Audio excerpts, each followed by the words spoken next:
What's up, guys? In this video, I really wanted to talk about humility.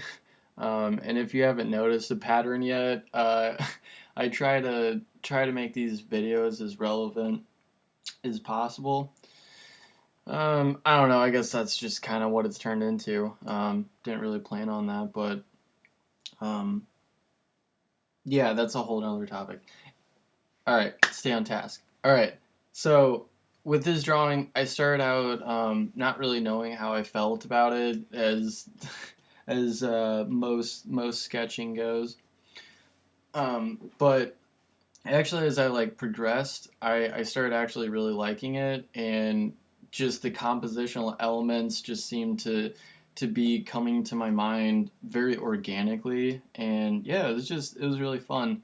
Um, and and typically I don't really like a lot of my drawings, but when I do actually end up liking them, I really try my best to humble myself and point out room for improvement.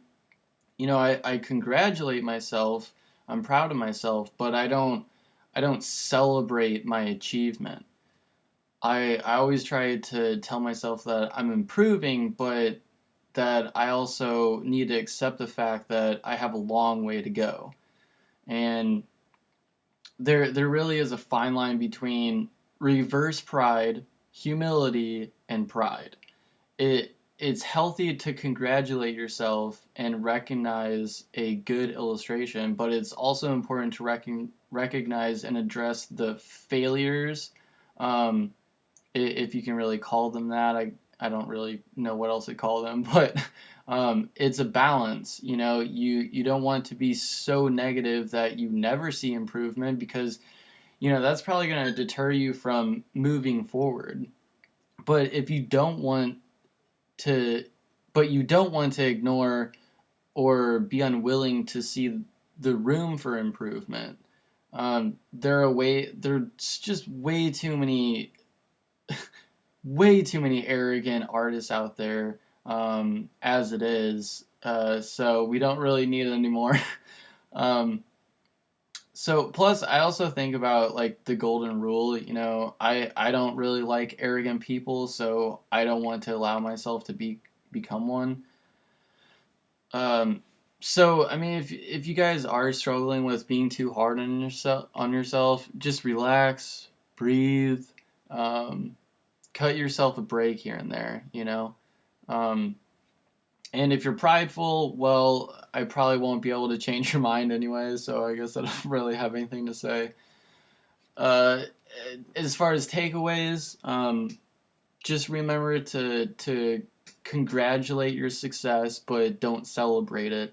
In other words, understand and be happy of your accomplishments, but don't celebrate them like you're done, like you've achieved, you've arrived, you've mastered it, and you're improvement free, because that very quickly leads to pride, and you're probably going to end up not even being that great of an artist anyways. Sorry, but the ones that are out there that are super arrogant, they're not that great, in my opinion. Um, and secondly, don't be hard on yourself. Let yourself grow and just have fun with it. If you have a blast doing it and you are passionate about what you're doing, it will naturally over time improve and your skills will get better. One thing I didn't really talk about, but um, be deliberate with what you point out that you can improve, and be critical of your work. I guess what I'm saying, be deliberate about your drawing time. Work on specific things that you feel and need to improve on, and study masters. You will be able to articulate what needs to be improved by studying, the masters of your craft.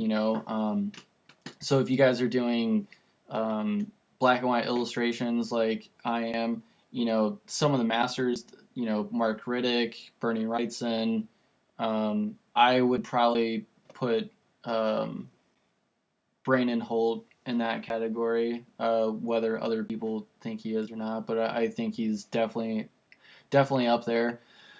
And Gustav Dorr, who else?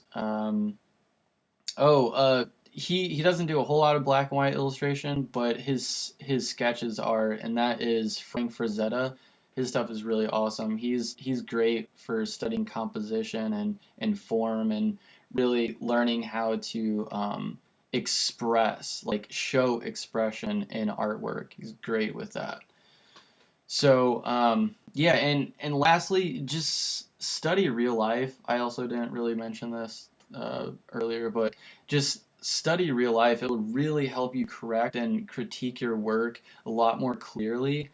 And if you have to, study the grotesque, study dead people and stuff like that. Not to be like cynical or gross or anything, but that's really how you learn. So maybe try finding different references through maybe different resources. Maybe you could try like a some kind of Google search for crime scenes or something like that. I tend to not really look at that stuff just because I watch like The Walking Dead and stuff like that because I like that it's fake because I kind of have a squeamish stomach, but um, yeah, okay, I'm rambling on and on. So, anyways, as always, guys, thank you so much for your time and your support. If you don't, be sure to subscribe,